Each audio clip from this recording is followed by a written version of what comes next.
এই যে 5 ওয়াক্ত নামাজের মধ্যে মূল যে নামাজ এটা হচ্ছে ফজরের নামাজ। কোন নামাজ? সবাই বলেন তো কোন নামাজ? ফজরের নামাজ। আপনি দেখবেন আজকে আপনি আগামীকালকে, যারা আজকে ফজরের নামাজ পড়েন না, আগামীকালকে আপনি ফজরের নামাজ পড়বেন।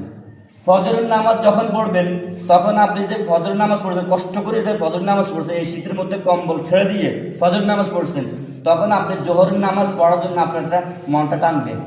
কি করবে? কারণ ফজরের নামাজ যে না পড়ার জন্য এই শয়তানে এমনভাবে ঝাঁপড়ি ধরে, যখন আপনি উঠেন তখন এমনভাবে মানে তা আপনার হাত পা এমনভাবে তার মালিশ করে, আপনি উঠতে মন চাইতেছে, মন চায় না, কম্বলটা উঠতেই মন চায় না, এত আরাম আরও ঘুম আসতে চায় না। যখন আপনি আল্লাহু আকবার বলে উঠে যাবেন তখন শয়তান পালিয়ে যাবে। এরপরে যখন ওযু করে ফজরের নামাজ আদায় করবেন, ফজরের নামাজ আদায় করার পর দেখবেন জোহরের নামাজ যখন আজান দেবে তখন জোহরের নামাজ পড়ার জন্য আপনার মনটা টানবে। মনটা কি করবে? কেন টানবে? যে আমি তো ফজরের নামাজ কষ্ট করে ফজরের নামাজটা পড়ছি, যদি জোহরের নামাজ না পড়ে তাহলে কি হয়? তাহলে কি জোহরের নামাজ পড়ছেন। এরপর জোহরের নামাজ যখন পড়ছেন, এরপর যখন আসরের নামাজের সময় হবে, আপনার কাজে থাকা ব্যস্ততা থাকার মধ্যেও বলবেন যে ফজরের নামাজ পড়ছি, জোহরের নামাজ পড়ছি না, আজকে আসরের নামাজটা পড়ে গেলে কি করি? দেখবেন আপনি আসরের নামাজও পড়বেন। আসরের নামাজ যখন পড়ছেন, ফজর গেল, জোহর গেল, আসর গেল, মাগরিবের নামাজের সময় আজান দিবে, তখন নারাজে 3 ওয়াক্ত নামাজ পড়ছি, মাগরিবের নামাজটা যে পড়ি গেলাই। এরপর দেখবেন আপনি মাগরিবের নামাজও পড়বেন।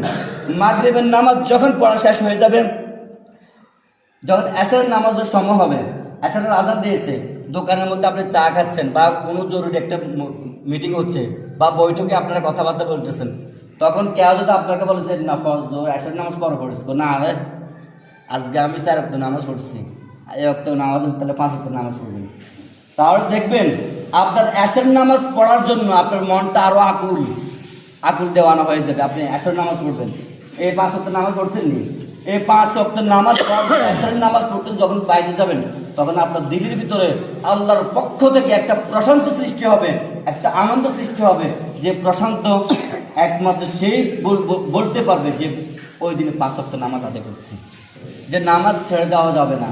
এবং আমার পরিবারকে সবাইকে বোঝাতে হবে নামাজ আদায় করার জন্য। এই যে কিয়ামতের ইয়াউমা ইয়াফিরুল মারউ মিন আখিহি, সূরা আবাসের মধ্যে ইয়াউমা ইয়াফিরুল মারউ মিন আখিহি, সেদিন মানুষ তার ভাই থেকে পালিয়ে বেড়াবে। সেদিন মানুষ পালিয়ে তার ভাই থেকে কী করবে? পালিয়ে বেড়াবে। ইয়াউমা ইয়াফিরুল মারউ মিন আখিহি ওয়া উম্মিহি ওয়া আবিহি, তার মা বাবা থেকেও পালিয়ে বেড়াবে।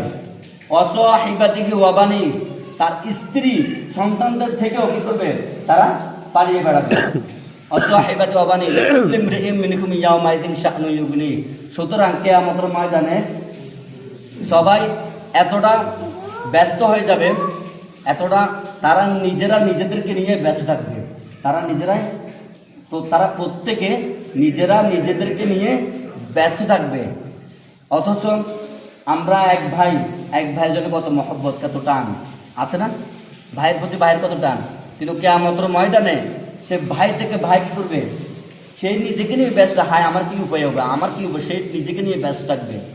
উম্মিহি ওয়া আবিহি, মাতা পিতা মা বাবা এত ছেলে সন্তানদেরকে এত তার জীবন বাজি রেখে সন্তানদেরকে কি করে মানুষ করেনি, অথচ এই মা বাবার থেকে কি করবে? সে পালিয়ে বেড়াবে। স্ত্রী সন্তানদের থেকে সে কি করবে?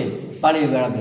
লিকুল্লি ইমরিইম মিনকুম ইয়াউমাইযিন শা'নুন ইউগনি, সেদিন কেউ কারো কোনো কাজে আসবে না, প্রত্যেকে নিজেকে বাঁচানোর জন্য এতটাই ব্যস্ত হয়ে যাবে যে শুধু নিজেকে নিয়ে সে পেরেশান থাকবে, এতটা পেরেশান হয়ে থাকবে।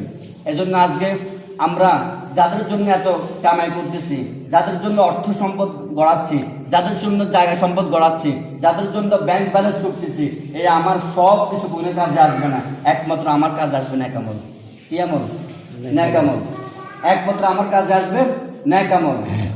আপনি যখন কবরে যাবেন, আপনি যখন মৃত্যুবরণ করবেন, সবাই আপনার দাফন করার জন্য ব্যস্ত থাকবে, এই লাশটাকে তাড়াতাড়ি দাফনের ব্যবস্থা করতে হবে। আপনি যখন মারা যাবেন, কেউ বলবে না, আপনার স্ত্রী বলবে না যে আমার স্বামীটাকে 2টা দিন আমার কাছে থাকুক। আপনার যে সন্তানের জন্য এত পরিশ্রম করেছেন, মাথার ঘাম পায়ের মধ্যে ফেলে এই সন্তানটাকে আপনি মানুষ করেছেন, সেই সন্তানে বলবে না আমার বাবাটাকে 2 দিন আমার কাছে রাখবো। কেউ বলবে না, সবাই বলবে যত তাড়াতাড়ি পারো তোমরা দাফনের ব্যবস্থা করো। তোমরা তাড়াতাড়ি কি করো, দাফনের ব্যবস্থা করব। দাফনের ব্যবস্থা করার পরে কেউ খাবার জন্য প্রস্তুত হয়ে যাবে।